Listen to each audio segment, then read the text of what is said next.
The opening always reminded me of like some amusement park theme, like entrance where you like it's called Mumbo's Mountain. It's like a roller coaster. Yeah, I kind of see that. Ah. Because of the sign they had in the mountain, you could almost like imagine it's made of like plaster. I like how there's all these things in the world to get. Like, you got the fucking Mumbo tokens, which I really liked. You got the fucking Jinjos.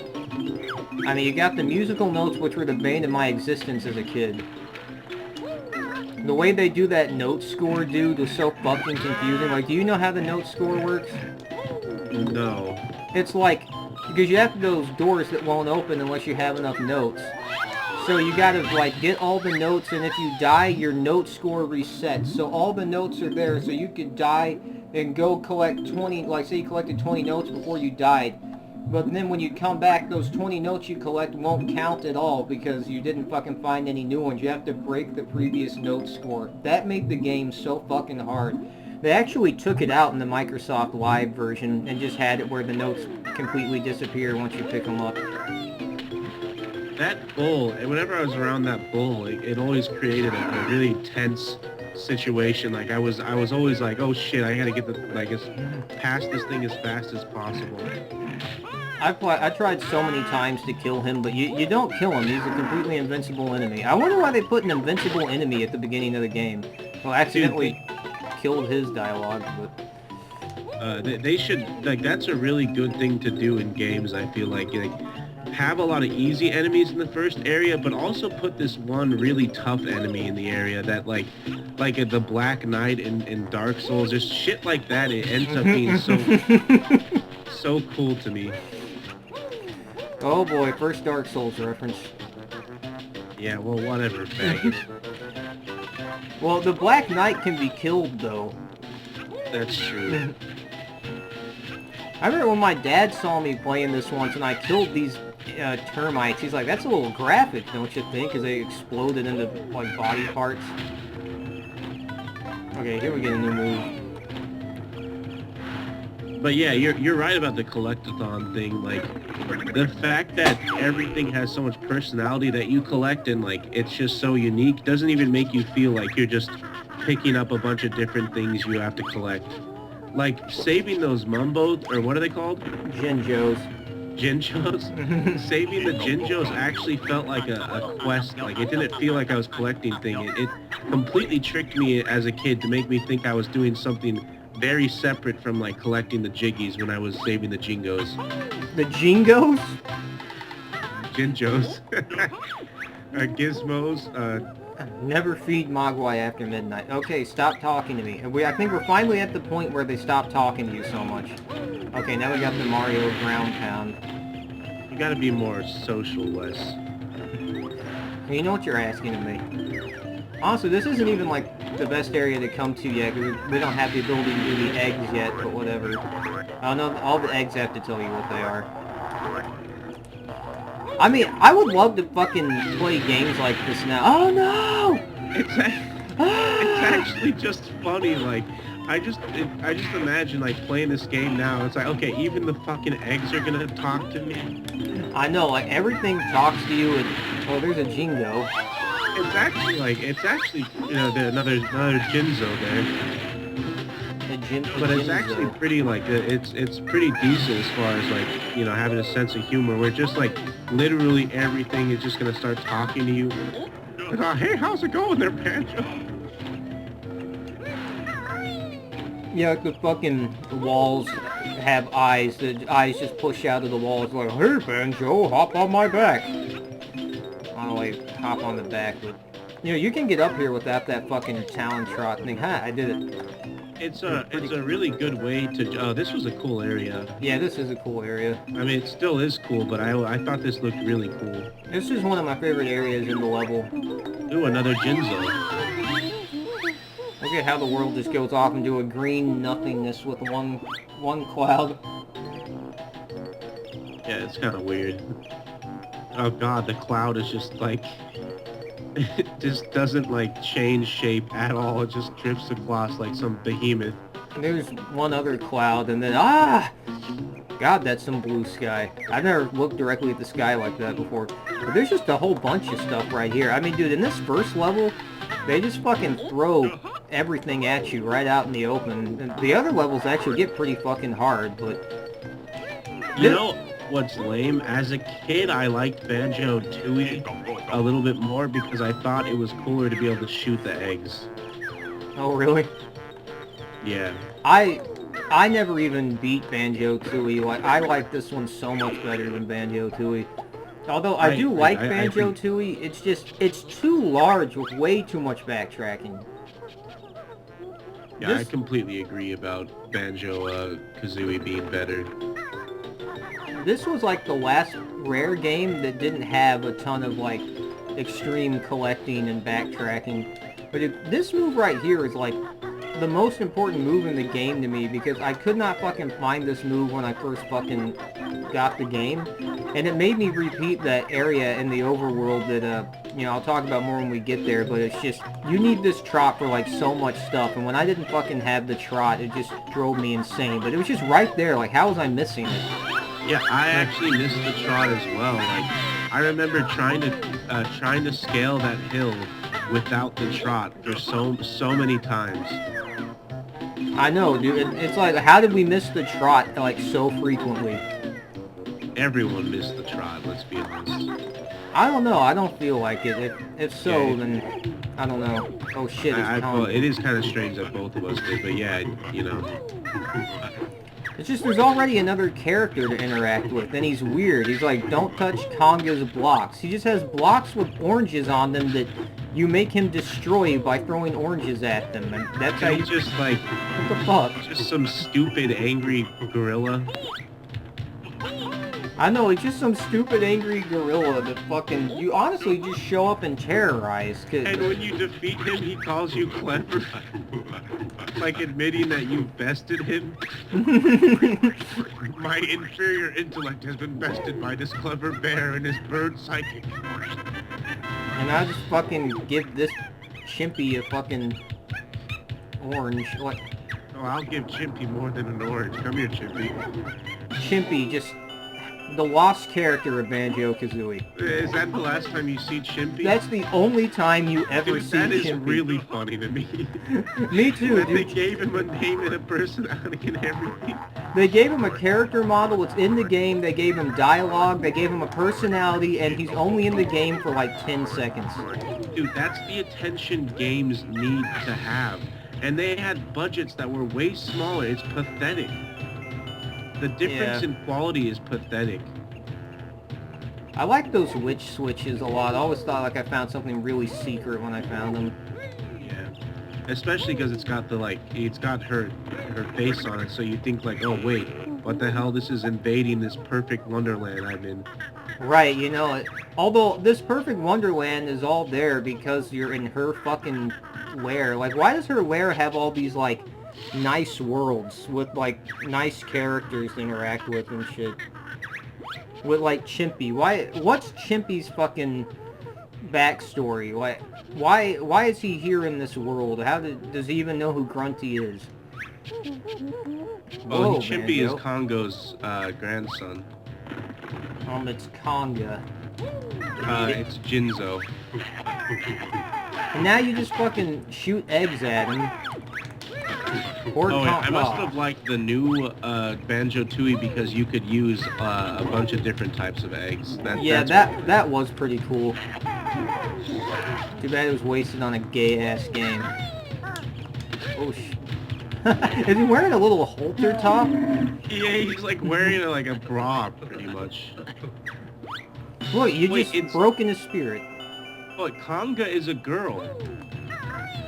No, Conga's a dude. Dude, it's got pink lipstick. And a bra on. No, that's like the inside of the mouth. Oh, okay. I think that's just like, I always saw that as like a weird tank top, but... I don't know. God, I'm look going to at go ahead and Conga. promote gender equality here and say that it's definitely a female. No, Conga is totally a guy. As soon as you take the jiggy, he starts throwing shit at you again, though. I would have liked it if he just stayed depressed the whole time. Alright. I'm not sure where to go, actually. Yeah, just a weird fucking elephant noise. Again, like, it's just the amount of detailed, like, small sound effects for everything, and also like characters designs, like models put into the game for just like 1 or 2 seconds of like gameplay, or like 5 seconds or whatever. Like, that's the kind of attention to detail that games don't even bother with now. They just use resources like so scarcely. Also, everything being like gray and uninteresting was really popularized by Call of Duty. Yeah, like the whole like rusty, grimy, gritty feel to games. Yeah, like Call of Duty really popularized that, and I don't know. It'll pass because nothing stays popular forever. But especially 3D platformers. Right, this shit is just dead. This is a dead form of gaming. Oh, I always found this one to be like really tricky and weird. It took me a while to figure out how to do it. Alright. Come on. A cool experience to a game is just being able to like navigate 3D space in like a 3D world, not like a tracked level. That's what, there are some platformers today, but like the levels are designed very linearly. They need to be like a team needs to sit down at a table and like actually design the world, you know? I don't even know what goes into video game designing anymore. Oh, I don't have enough. Oh, I know where I need to go. This hates being woken up. Mumbo was my favorite character in the game. I always liked skeletons and stuff, and I liked that he had a big skull face, and I liked how he could do magic and everything. And I liked the Mumbo tokens a lot too, and I liked his like skeleton face, his skull pad thing right there. Just everything about Mumbo was to like for me. He's probably still my favorite character in the game. Witch doctors were like I had like a phase where I thought witch doctors were like really cool as a kid. Yeah, I did and too. Like shamans and witch doctors, like their kind of magic just seemed so cool to me that, yeah, I was already like super in love with the character. And like, it also reminded me of the Ooga Booga guy from Crash. I love this. I hate ugly. How about everyone's so mean to you in this world? Yeah, I never played much Crash Bandicoot, but I do know who you're talking about. It is, Crash Bandicoot was another game that had a lot of personality. Yeah, Crash Bandicoot was cool. Like it was all sci-fi stuff, and then like different themed levels, and then like you've got this weird shaman mask that's like helping out this like fucking Bandicoot. I didn't even know what a Bandicoot was when I was a kid. Oh, of course, I learned what a Bandicoot was from that game as well. Ah, Banjo has plenty tokens. Are we gonna do silly voices? Oh, Banjo has plenty tokens! No, we're not going to do that. Banjo-Kazooie, it's really hard to find good Let's Plays of it because everyone wants to read the dialogue. There were transformations, more of them in the second game, right? Yeah. That's what made the second game kind of shitty. Mumbo doesn't do the transformations though, and his character model is different. But you got to play as Mumbo, and that was kind of cool. But I don't know, I would have liked for Mumbo to have had his old character model. They made him look like they changed his skull, and he looked all sad and stupid. I didn't like it nearly as much. Where'd you get those shorts? I want those shorts. Give me your pants. Nice shorts, kid. Dude, this was another area, once I got the trot, I was like, okay, this is definitely how I get up to this area, right? It's like, no, you gotta go do this termite transformation. Yeah, I remember doing the same thing. And like, we're pretty much expediting the whole process because of your experience, but like, it is still pretty, we're still going through the game pretty fast, and already we've done like so many shifts in gameplay. It's pretty cool.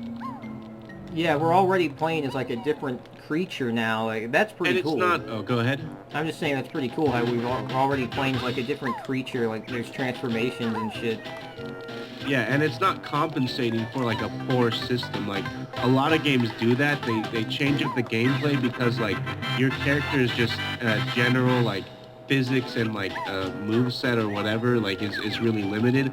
But no, like Banjo has one of the most like intricate like what do you call like their abilities or whatever, like all the things, different actions he can perform. It's like really intricate, and then you also get to do these transformations and like eventual flying sequences and shit. Yeah, there's a lot of shit you can do in it. I always like this 3-layered hill thing with the stairs. What? That level's complete. It's just a little bit left to do here. Are we doing all the notes? Yeah, definitely. Oh brother. No, it's not very hard to do it all. I know where all the notes are in every level really well. Okay, nerd. You need the this guy to get up here. Do you get anything for all the notes? Yes, or I wouldn't do it.